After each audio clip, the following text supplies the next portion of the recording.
Hello दोस्तों, स्वागत है आप सभी का फिर से एक बार पहले स्टडी में। तो दोस्तों, जैसा कि आपको पता है कि मैंने एक सेट ऑलरेडी सुबह में दिया है और ये सेकंड सेट है। तो आपको मॉक टेस्ट में दे रहा हूँ हर एक दिन में। कल से आपको 4 सेट देने वाला हूँ एक दिन में।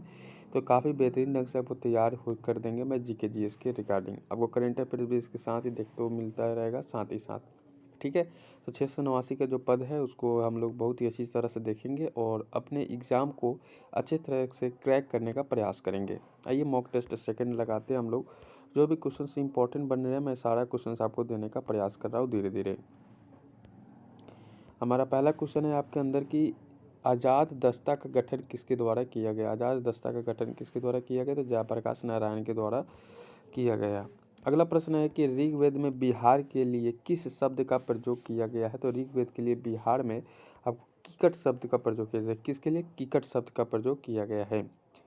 अगला प्रश्न आपको बोर्ड पर लग चुका है, क्वेश्चन ध्यान रखिएगा। क्वेश्चन कह रहा है हमारा कि असहयोग आंदोलन के दौरान बिहार में द मदरलैंड नामक अखबार का प्रकाशन किसके द्वारा किया गया है। तो आपको याद रखना है कि ये किसके द्वारा किया गया है। तो ये आपको मजहरुल हक के द्वारा किया गया है। मजहरुल हक के द्वारा किया गया है। अगला प्रश्न आपको बोर्ड पर लग चुका है। क्वेश्चन को ध्यान रखिए। कौटिल्यकृत अर्थशास्त्र के राज शब्दों परजीवी संघ का प्रयोग किसके लिए किया गया है। तो आपका आंसर हो जाएगा यहाँ पे लिच्छवी। याद रखिएगा, लिच्छवी के लिए, लिच्छवी गणराज्य के लिए आपको किया गया है। अगला प्रश्न आपको बोर्ड पर लग चुका है। क्वेश्चन कह रहा है हमारा कि बिहार विद्यापीठ की स्थापना कब की गई। तो बिहार विद्यापीठ की स्थापना मेरे ख्याल से आपको सभी को याद होना चाहिए कि ये कब किया गया। तो ये आपको 1921 में किया गया है। कब किया गया। 1921 ईस्वी में किया गया है। याद रखिएगा। क्वेश्चन आपको बोर्ड पर लग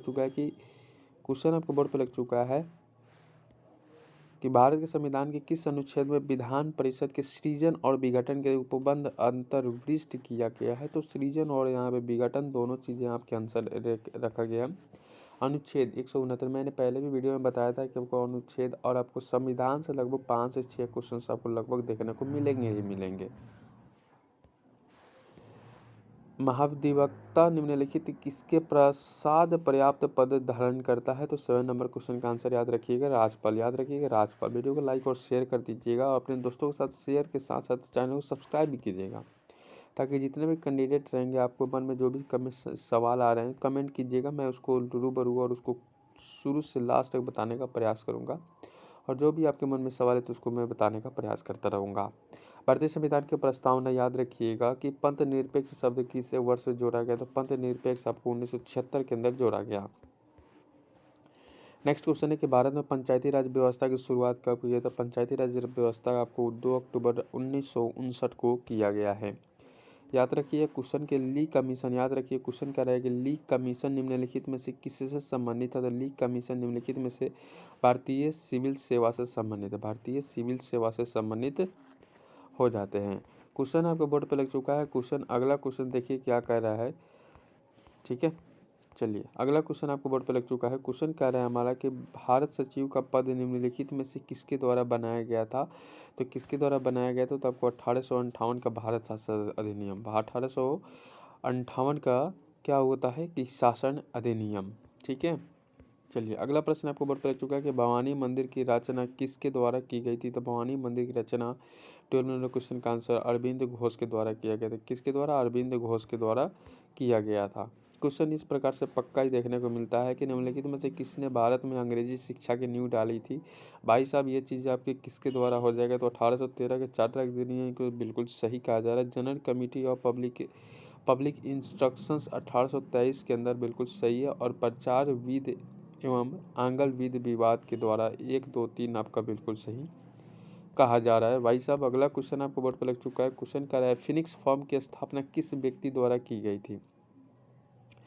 फिनिक्स फॉर्म की स्थापना किस व्यक्ति के द्वारा की गई थी। तो 14 नंबर क्वेश्चन का आंसर हो जाएगा महात्मा गांधी। ये नंबर ऑप्शन आपका बिल्कुल सही हो जाता है। नेक्स्ट है कि हिंदू महासभा की स्थापना कब हुई। हिंदू महासभा की स्थापना कब हुई। तो आपका आंसर हो जाएगा 1915 ईस्वी में। लीजिए अगला प्रश्न आपको बोर्ड पर लग चुका है कि निम्नलिखित में से किनका संबंध हमारे राष्ट्र ध्वज की डिजाइन से है। तो राष्ट्र ध्वज की डिजाइन से हमारा आंसर हो जाएगा पिंगली वकैया। क्या हो जाएगा। पिंगली वकैया हमारा सही हो जाते हैं। अगला प्रश्न निम्नलिखित में से सैदिक साहित्य का सही क्रम कौन सा। सैदिक साहित्य का सही क्रम कौन सा है। तो 17 नंबर क्वेश्चन का आंसर हो जाएगा वैदिक संहिता, ब्राह्मण, अर्णयक, उपनिषद हमारा सही जाते हैं। वैदिक संहिता, ब्राह्मण, अर्णयक और उपनिषद, बी नंबर ऑप्शन सही हो जाते हैं। अगला प्रश्न देख लीजिए। क्वेश्चन कह रहा है हमारा कि निम्नलिखित में से कौन सी लिपि अशोक के अभिलेखों में प्रयुक्त होता है। तो अशोक के लिपियों में हमारा आंसर हो जाता है ब्राह्मी, खरोष्ठी एवं अरमाइक हमारा सही हो जाता है। ठीक है, चलिए अगला क्वेश्चन देखते हैं। यहाँ पे क्वेश्चन कह रहा है हमारा कि किस काल में सर्वप्रथम कृषि उत्पादन शुरू हुआ था। तो किस काल में हमारा पूछा गया है। तो आपका आंसर निकल कर आना चाहिए नवपाषाण काल में। कब? नवपाषाण काल में। याद रखिएगा। शेर शाह और अकबर के बीच भू राजस्व प्रशासन के संबंध में कौन सा व्यक्ति संबंधित था। तो 21 नंबर क्वेश्चन काफी बेहतरीन है, टोडरमल।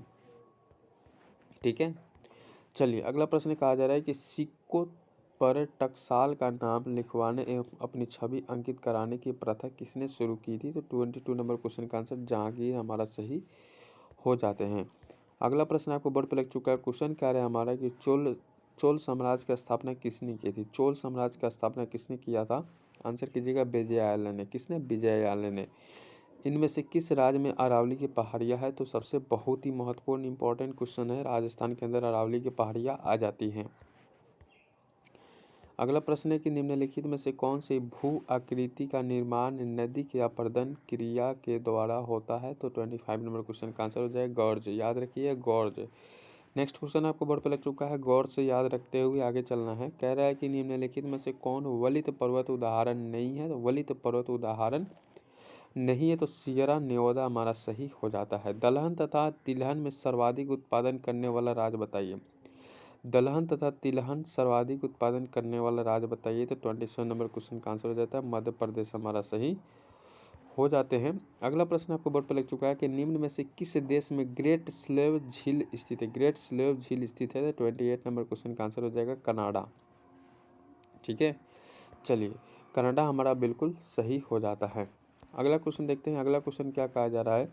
अगला क्वेश्चन फिर से देखते हैं और उसको भी करने का प्रयास करते हैं। क्वेश्चन कह रहा है हमारा निम्न में से किस गोलार्ध में हमबोल्ट जलधारा बहती है। कौन सा जलधारा? हमबोल्ट जलधारा। कौन सा जलधारा? हमबोल्ट जलधारा।